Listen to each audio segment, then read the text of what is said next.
வணக்கம் ஃப்ரெண்ட்ஸ். இது நான் துபாயில் வந்து இப்போ தான் வந்து ஒரு 3 நாள் இருக்கும்.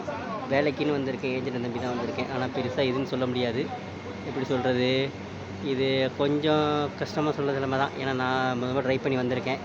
நீங்களும் இது மாதிரி வேலைக்கு வரணும், ஒரு விஷயம்னா ட்ரை பண்ணணும்னு வச்சிங்கன்னா, ஆனால் ஏஜென்ட் நம்பி வராதீங்க. நீங்கள் சொந்தமாக வாங்க. அதுக்கான எல்லா வழிமுறையும் நான் சொல்கிறேன். நான் வந்துட்டேன், அது என்னோடய நிலைமை, சுச்சுவேஷன், அதை எதுவும் மாற்ற முடியாது. ஆனால் இங்கே எல்லா இடத்தையும் என்னால் வந்து வீடியோ ஷூட் தெளிவாக பண்ண முடியாது. ஏன்னா சில இதுக்கெல்லாம் அனுமதி வாங்கணும்னு சொல்லுவாங்க. எடுக்கிறங்கிறதுக்கு இருக்குன்னா ஒரு ஐடென்டிட்டிக்காக காட்டுறேன். என் சேனலை சப்ஸ்கிரைப் பண்ணிக்கோங்க, அப்புறம் லைக் பண்ணிக்கங்க. உங்களுக்கு தேவையான கமெண்ட்ஸ் சந்தேகங்களை போட்டு விடுங்க. நான் என்ன ஏதுன்னு பார்த்துட்டு உங்களுக்கு ஓரளவு சொல்கிறேன். இப்போதைக்கு நான் இருக்கிற ஏரியா வந்து ஷார்ஜா. துபாய் எல்லா ஏரியாவோட ஷார்ஜா நான் வந்துட்டேன்.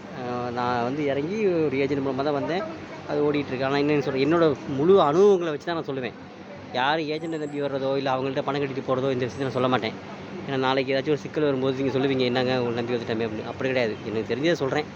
தைரியமாக வாங்க. நிறையா வழி இருக்குது. ஆனால் இங்கே வர்றதுக்கு முன்னாடி நம்ம ஊரில் வந்து கொஞ்சம் காசு சேர்த்துட்டு வாங்க. நீங்கள் ஏதாச்சும் ஒரு வேலை பார்த்து பண்ணி கொஞ்சம் காசு எடுத்துங்க. யாரும் கடன் தான் வாங்கிடாதீங்க. அந்த ஏஜென்ட் கொடுக்குற காசு 1,00,000 50,000 80,000 1,00,000 1,50,000 கட்டுறதெல்லாம் வேஸ்ட்டு.